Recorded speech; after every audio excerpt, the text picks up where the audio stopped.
One of the things to watch for, we're trying to look at the strategies on this. Watch for the poll numbers. If Trump's poll numbers go down into the 30s, you're going to see that it's being successful. And you also got to watch how Biden's poll numbers play out. Right now, his have come down a little bit, but he's still, I would argue, in reasonable shape. And we're going to have to see how this goes out. How are their poll numbers currently? I mean, he was hovering in the 40s or something like that, right? He's my quick look at this. I don't know if you want to stick those polls on there.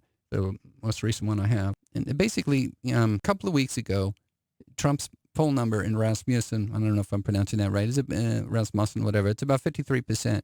And then he goes down to, I think, 49. He might be around 47 now. He's down in Harris X at about 45.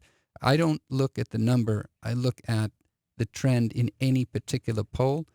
So I only compare Rasmussen to Rasmussen, Harris X to Harris X. And there's a lot of reasons why. The polls have different methodologies.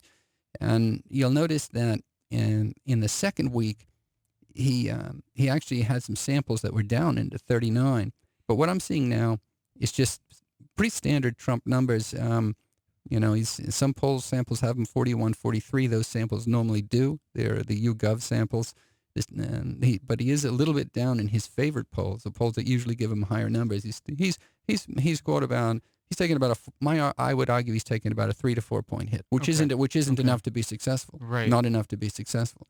But this is going to continue to unfold. The one thing else I want to say is before we move on to a different subject here, Democrats also are vulnerable. You'll notice that there has not been a vote for impeachment, and the standard reason why the House hasn't voted for an impeachment is because Pelosi's trying to protect members who could get punished for that. There are we ran last time those ads that are trying to talk about how those vulnerable people. Well, now what we have is a Democratic group with close ties to House Speaker Nancy Pelosi is set to spend more than $1 million on ads set to begin this week aimed at bolstering vulnerable Democrats. The ads don't mention the word impeachment. Instead, they focus solely on the accomplishments of the 11 individuals targeted in the campaign. So here's what's happening. They're trying to promise these vulnerable people ads and help. And so they're saying, come on, vote for this impeachment.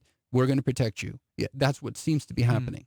And so the question is going to be whether they have the votes to do the impeachment. My guess is that we're going to see that they will eventually have it.